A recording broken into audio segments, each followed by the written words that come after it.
안녕하세요, 여러분. 이번 시간은 기술 시간이에요. 오늘은 첫 시간이니까 우리가 1년 동안 어떻게 수업을 진행할지 이런 것들에 대한 안내를 하려고 합니다. 자, 우선 선생님을 소개할게요. 어, 우리 3학년 선생님은 두 분이 계세요. 선생님, 지금 이야기하고 있는 선생님은 성혜경이고요. 1반에서 5반까지 기술을 담당하게 됩니다. 그리고 6반 기술 선생님은 권소민 선생님이셔요. 담당 교과는 기술이고, 성혜경 선생님이나 권소민 선생님 두 분 다, 안천중학교에 올해 처음 왔어요. 그래서 많이 낯설고 그렇긴 하지만 또 여러분들을 만나는 기대감도 있습니다. 1년 동안 여러분들과 즐겁게 기술 수업을 했으면 좋겠습니다. 우리가 1년 동안 어떤 수업을 하게 될지에 대한 수업을 소개를 하려고 해요. 일단 일주일에 우리는 기술을 3시간 합니다.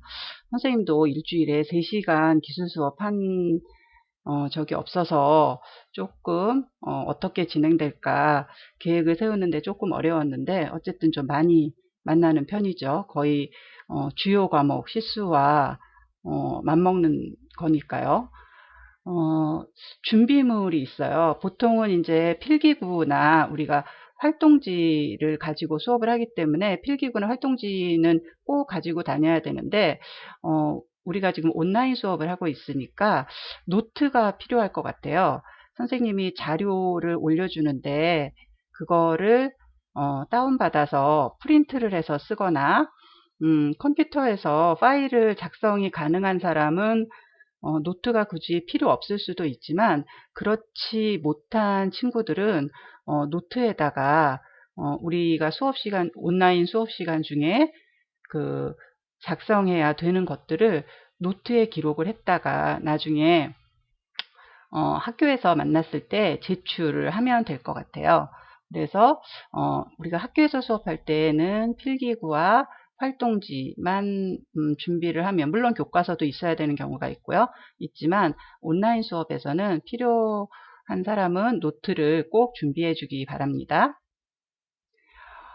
기술 시간에 평가와 활동이 어떻게 이루어질까에 대한 안내예요. 뭐가 제일 눈에 띄나요? 시험이 없네요. 그죠? 1년 동안 1학기, 2학기 동안 우리는 지필고사는 보지 않습니다. 대신 여러 가지 활동을 통해서 여러분들이 이제 우리가 수행평가라고 얘기하는 그런 과정을 거쳐서 평가를 받을 건데요. 다음 시간부터 진행될 생애설계와 주택모형 만들기부터 무동력 자동차 만들기, 신재생 에너지 발전소 건설하기, LED 전광판 만들기, 오토마타 제작하기. 어떤 친구들은 이게 뭘까 이렇게 생각하는 친구들이 있을 것 같은데 우리 하나하나씩 이제 만들어 가면서 한번 체험을 해보기로 해요. 그리고 마지막에 우리가 시험이 다 끝나고 여러분들 고등학교로 진학하기 전, 그 전환기에 선생님이 3D 프린터에 대한 체험을 여러분들과 같이 한번 해보고 싶어요. 그래서 요거는 뭐 평가에 들어가거나 그러지는 않지만 여러분과 한번 시간이 되고 기회가 되면 해보고 싶어서 넣었어요. 이 모든 대부분의 활동들을 여러분들이 열심히 잘 수행을 하게 되면 선생님은 여러분들의 학교생활 기록부에 교과목 특기사항에 여러분들이 어떻게 활동을 잘 했다라고 하는 내용을 입력을 해줄 거예요. 이게 무슨 소용이 있을까 싶은 학생들도 있겠지만 여러분들이 고등학교를 진학할 때 특히 특성화고라든지 그 마이스터고 이런 학교에 진학을 하는 학생들에게는 꽤 도움이 될 거라는 생각을 합니다. 자, 그러면 우리가 기술 수업을 왜 해야 될까요? 여러분들은 기술 수업을 왜 해야 된다고 생각하세요? 선생님은 꼭 기술 수업이 필요하다고 생각하거든요. 근데 아마 많은 학생들이나 아니면 학부모님들 중에서도 기술은 왜 배워? 국영수가 더 중요하지 않나?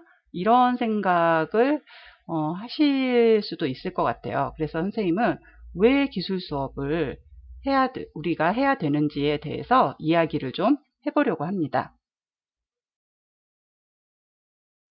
여러분들이 아마 1학년 때 기술 시간에 기술의 영역에 5가지가 있다고 배웠을 거예요. 그 5가지가 기억이 나나요?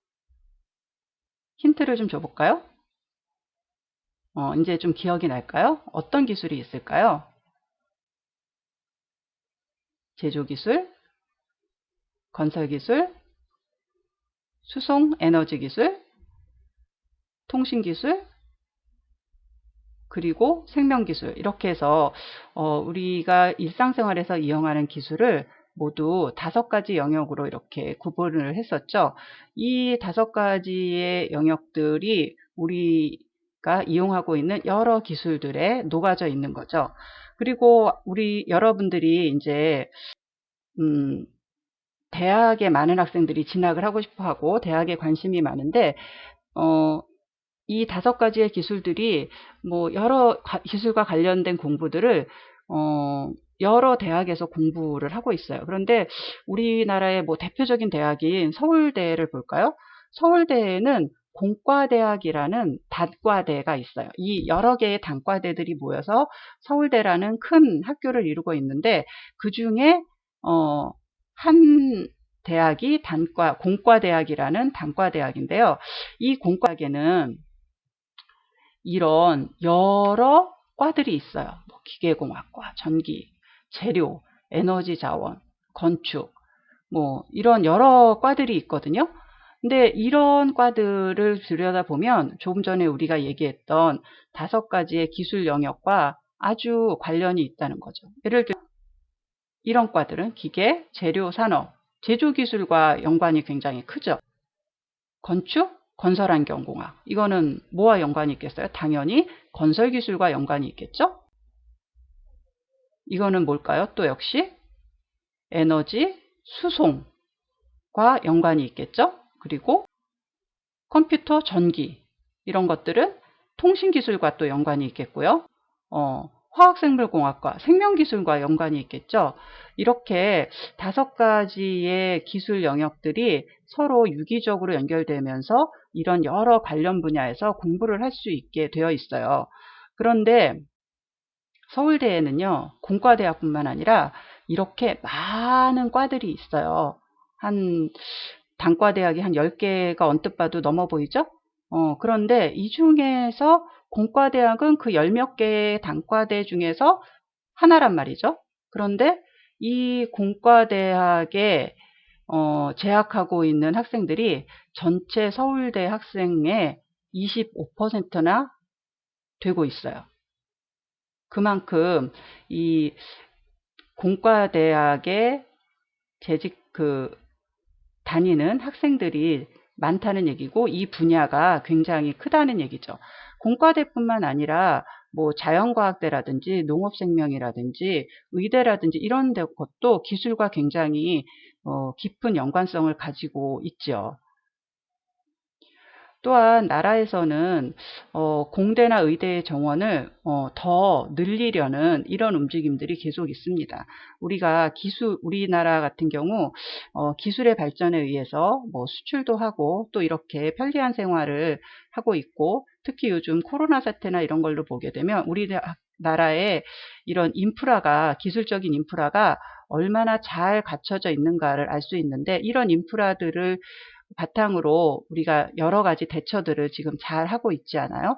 이런 것들이 이런 분야에서 여러 사람들이 공부를 하고 또 사회에 나가서 이런 일들을 하게 된 것에 굉장히 큰 도움을 주었다고 생각을 해요.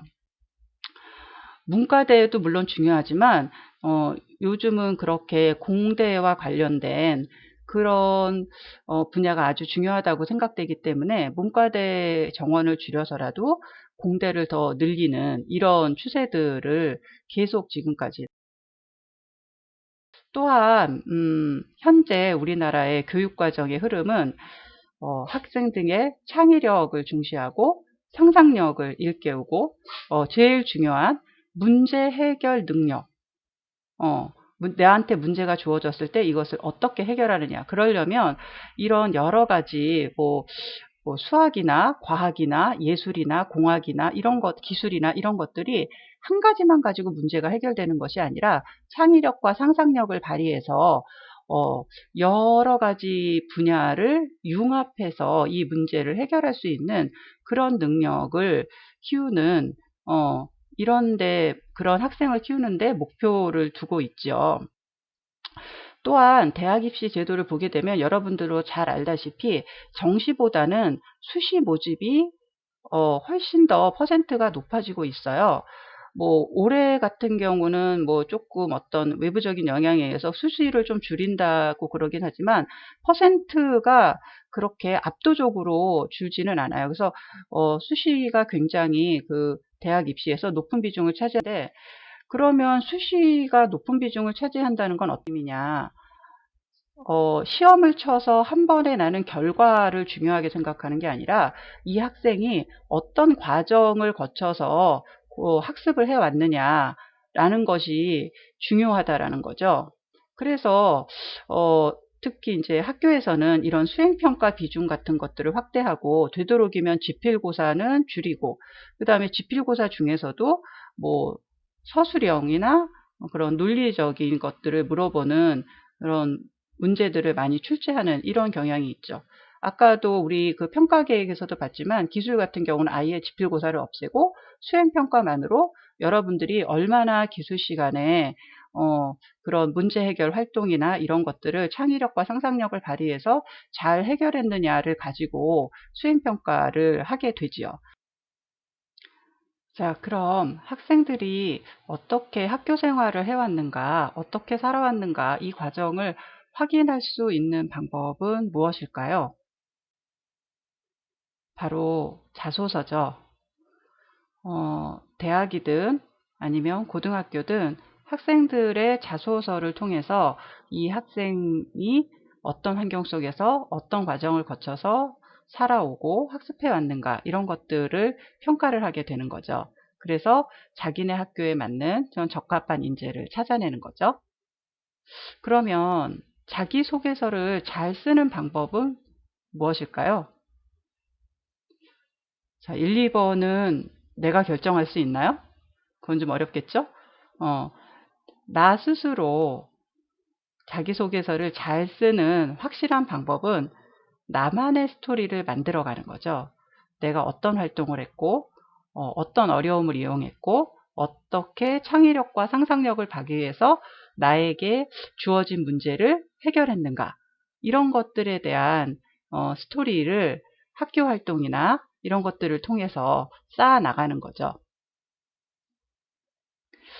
이런 학생들이 다양한 체험 활동을 하고, 그렇게 그 체험 활동 속에서 내가 무엇을 좋아하고 어떤 것을 잘할 수 있는지 그걸 찾아봐서 그런 자기만의 스토리를 쌓아갈 수 있도록 도와주는 그런 활동을 선생님은 바로 기술 수업 시간에 할 수 있다, 이렇게 생각을 합니다. 자, 이제 오리엔테이션 첫 번째 시간이 마무리가 되었고요. 동영상 수업 아래 있는 퀴즈를 한번 풀어보도록 할게요. 기술 시간에 보통 선생님이 내는 퀴즈는 정답이 없어요. 물론 그 객관식이거나 OX 퀴즈일 때는 정답이 있겠지만, 대부분의 선생님은 단답식이나 아니면은 간단한 주관식으로 물어볼 텐데, 이때는 거의 정답이 없습니다. 그래서 여러분들이 여러분들의 생각을 자유롭게 적으면 될 것 같아요. 그래서 퀴즈를 풀어보고 조금 쉬어도 괜찮고요. 아니면은 바로 다음 강의를 시청하도록 하겠습니다.